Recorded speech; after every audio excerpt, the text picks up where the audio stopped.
Hey, so it happens, right? Exciting last day at work, you're about to start a new job or a new adventure, and you've got one foot out the door, and the person across the desk from you wants to talk about your options for your 401k account. And it goes in one ear and out the other ear. Time goes by, weeks, months, maybe years, and you get your statements in the mail, but you don't know what you want to do, nor do you remember what your options were from that last day at work. So today we're going to talk about things that you can do with your old 401k account. But first, let me introduce myself. I'm Lucinda Lambros. I'm a registered representative in Southern California. And if you haven't already, please click the red subscribe button below to be notified of future videos from my YouTube channel. So seeing as most of us don't stay with one company for our entire career any longer, changing your place of employment can be exciting and overwhelming all at once. Making a decision on what to do with your 401k account shouldn't be taken lightly, and you should know your options to decide what is best for you. Before we talk about 4 options for your old 401k account, here are several things to keep in mind. First of all, know what's in your 401k account. Is there a Roth account?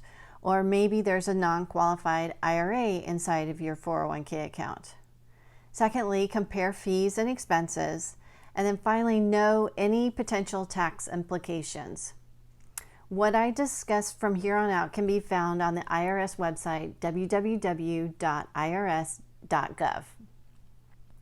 So let's get started. I've got 4 options for you today for your old 401k account. Option number 1, keep your 401k with your former employer. Most companies will allow you to keep your plan with their plan after you leave, but not all companies. The benefits to doing this would be that your money has the opportunity to continue to grow tax deferred. Secondly, you can take penalty-free withdrawals if you leave your job at the age of 55 or above. And then also, investment options may be less expensive and unique depending on your former employer.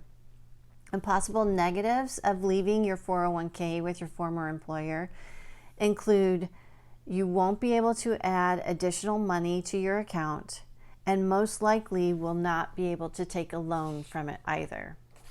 Also, you may have limited withdrawal options, meaning partial withdrawal versus full withdrawal. And if you have less than $5,000 in your plan, the money may automatically be sent to you. After you reach age 72, you will have to take annual RMDs, which are required minimum distributions from a traditional 401k account. So that's option number 1, leave it with your former employer. Option number 2, roll over the money to an IRA, which is an individual retirement account. The benefits to doing this, your money has the opportunity to continue to grow tax deferred. Your investment choices may be broader than they were with your ex-employer.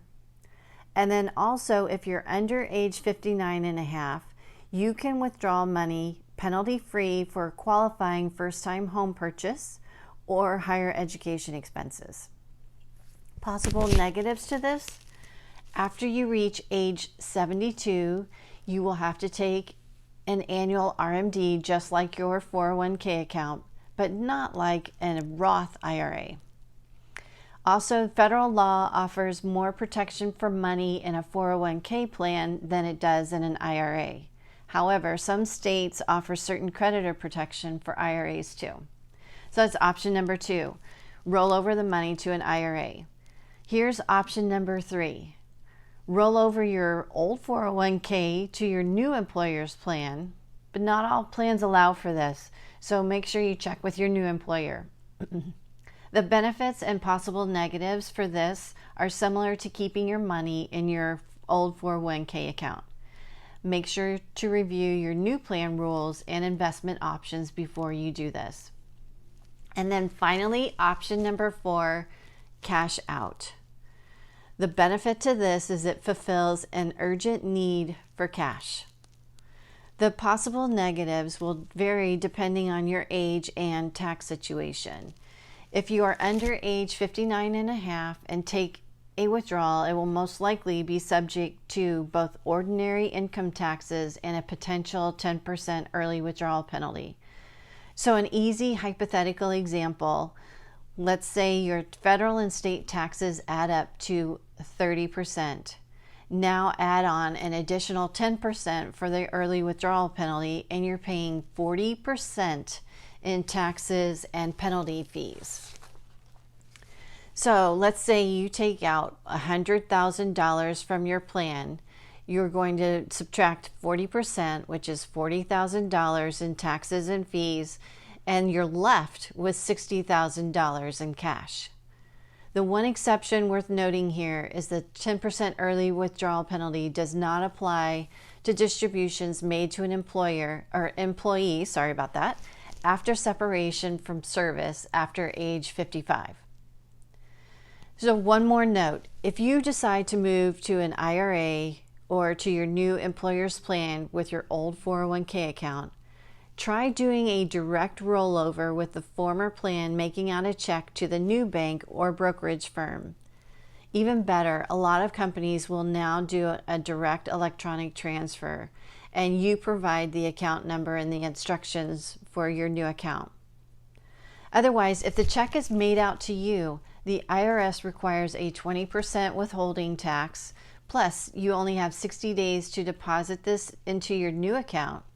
And if you don't replace the 20% tax withholding within the 60 days, the IRS may assess a 10% penalty for early withdrawal, depending on your circumstances. So, 4 options. Leave it with your former employer, roll it to an IRA, move it to your new employer, or cash out. The bottom line here is pay attention to the details and ask for help. You can email me at lucinda@williamryancompany.com or call me at 949-365-5857. Thank you for watching, and see you next time.